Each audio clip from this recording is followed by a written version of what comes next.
It was a dark time for the Dwarf Kingdom, but it was also a hopeful one. The king's army had been defeated in battle and scattered throughout the valley. The king himself had fled from the battle and was now missing. However, this had come after a successful march had secured the region of the Silver Pass, and diplomacy had created a confederation with the dwarves of the Blood River Valley. They needed a new leader to arrive, and to unite the clans by conquering the orcs of the valley between them. However, the orcs had their own plans. With the king's army gone and no one else able to oppose them, the orcs retook their conquered villages.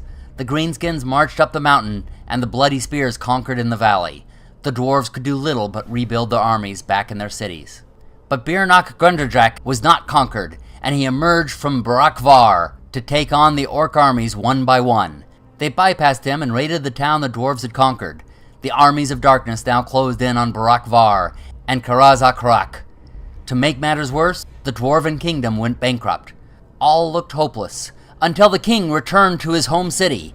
He had taken the paths and secret corridors under the mountains to return.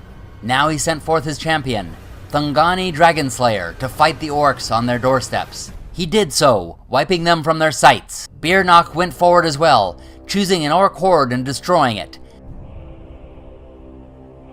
They both pushed forward again, Birnach defeating an army of the Bloody Spears, and Dragonslayer took on a larger opponent. Though he was on the attack, Dragonslayer fought the battle as though on defense. He hid most of his army behind a wooded hill with some skirmishers inside it, and sent others on a flank march around the enemy. The orcs sent out their scouts around the side to find the dwarves. With their intel, the orcs pressed the attack, moving on the woods and firing from the flank.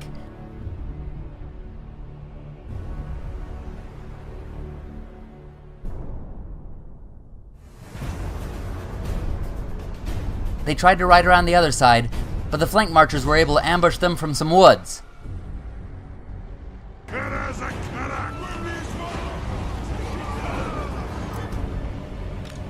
The skirmishers on the hill were flushed out, and the orc hordes rushed across at the main line. When the orcs broke through, with no reserves at his disposal, Dragonslayer threw himself into the fray. Soon the dwarves had beaten back the orcs, and they pursued them through the woods. But upon arrival on the other side, they saw more orc hordes coming, so they hurried back to the safety behind the hill. Warg riders pursued them and managed to strike the archers before they were ready. Warriors chased them away, but at the expense of their ranged units. More arrived, and just as in the battle with the king, even though the dwarves won, they did so at great loss.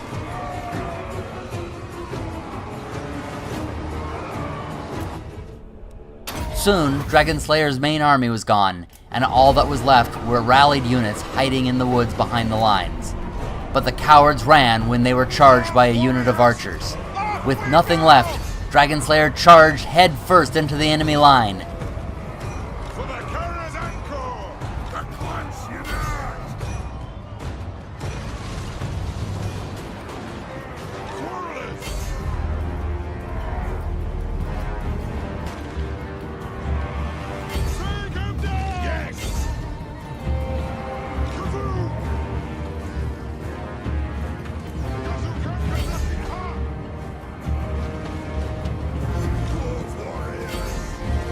The battle raged on and on, the dwarf commander defeating one unit after another, and at last, victory was his! But then a horde sneaked up behind Barakvar and took the city. The dwarves had to abandon the settlement they had just conquered to retake the port city. But Birnach was determined to kick the orcs out of his territory, so he assaulted an encroaching enemy force. Being in the lowlands, Birnach knew that moving across the swamp would be treacherous. He also knew that the orcs couldn't help but attack, so he placed his army behind a swamp with his archers up front and his catapults in the rear. They let the orcs come at them while they took the creatures down along the way. By the time the orcs reached them, they were worn out, whether they had gone a long way around the swamp or through it. Birnach then counterattacked and chased them away. Birnach tried to capitalize on this victory, but the orcs had laid a trap for him. With one army ahead of the dwarves, another came sneaking up from behind. Birnach's army was trapped, and there was nowhere to run. All they could do was fight. Luckily, this was just what the dwarves love. Birnach set up most of his army on one side of the field to confront one of the enemy armies coming, leaving only a handful of miners to watch over the other army coming from behind.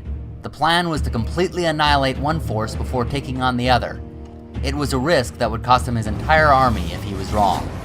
Things got bad when the rear army's mounted force reached them while the dwarves were still fighting the first army, and it didn't look like it was going to end anytime soon.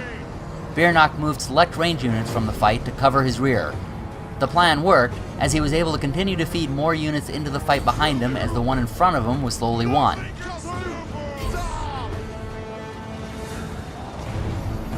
Soon he was able to move everyone over to fight in what became the main battle line. But it wasn't over yet. They'd only now brought the battle to even odds, and the dwarves were growing exhausted from battle. To make matters worse, some of the orcs they had already fought were rallying and poking at the dwarven rear.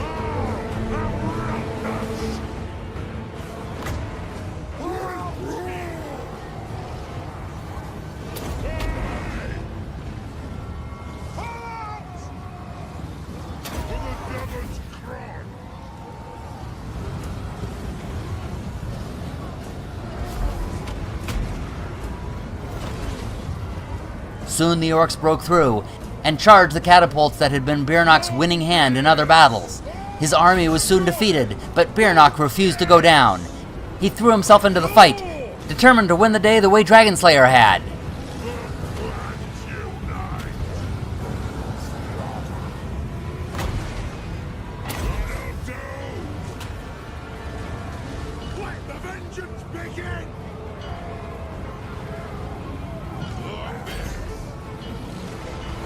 But he was not able to hold on, and Birnach Grundedrek, champion and commander of Zufbar's armies, was slain.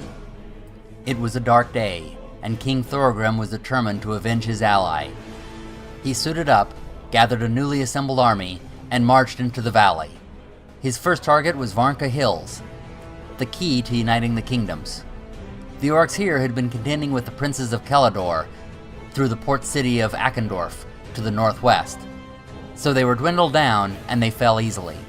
Thorgrim continued to deal with economic needs as they had to keep their armies paid and fed, so they built up technologies to keep their economy running. His work was interrupted by alarming news back home.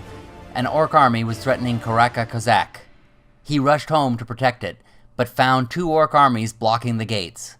He ran from them, rounding a corner and hoping they would take chase, and he was pleased to find out that they did.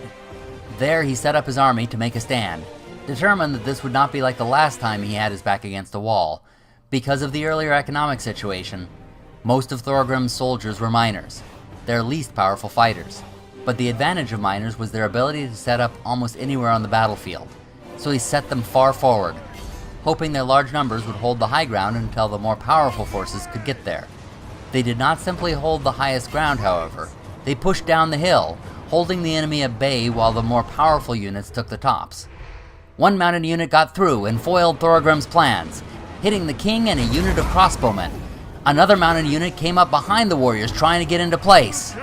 The dwarf plan to set up a powerful base at the top of the hill was being thwarted. But the miners had done much better than expected. They had routed most of the orc units they were up against and chasing them down into the rivers and trees. However, looking from the top of the hill, Thorgrim could see that more fresh units of orcs were on the way. He had lost his last battle by letting it get out of hand. He would not do that again. So he called in his miners to return up the hill where the entire army would make a stand together. They had cleared the hill of enemy cavalry, and now they had a line of archers, and the warriors were setting up behind them. The miners were set up to guard the flank, where they could see orcs climbing up to engulf them. They were assaulted by warg riders as the archers began firing at oncoming enemies. One of the miner units was struck further down the hill, and Thorgrim had to practice all his restraint to not go down to rescue them. The orcs assaulted on the left, making it to the archers before the warriors came up to protect them. Then they came at the right, and the brave miners beat them back. The same miners, tired of seeing their friends further down the hill being chopped up, disobeyed orders and charged down to rescue them. In doing so, the sheer audacity frightened the orcs and sent them running, winning the battle. Thorgrim followed up the victory by pursuing the second orc army, defeating it decisively, thus clearing the top of the mountain of orcs. King Thorgrim was back, and he was ready to take the war to the orcs.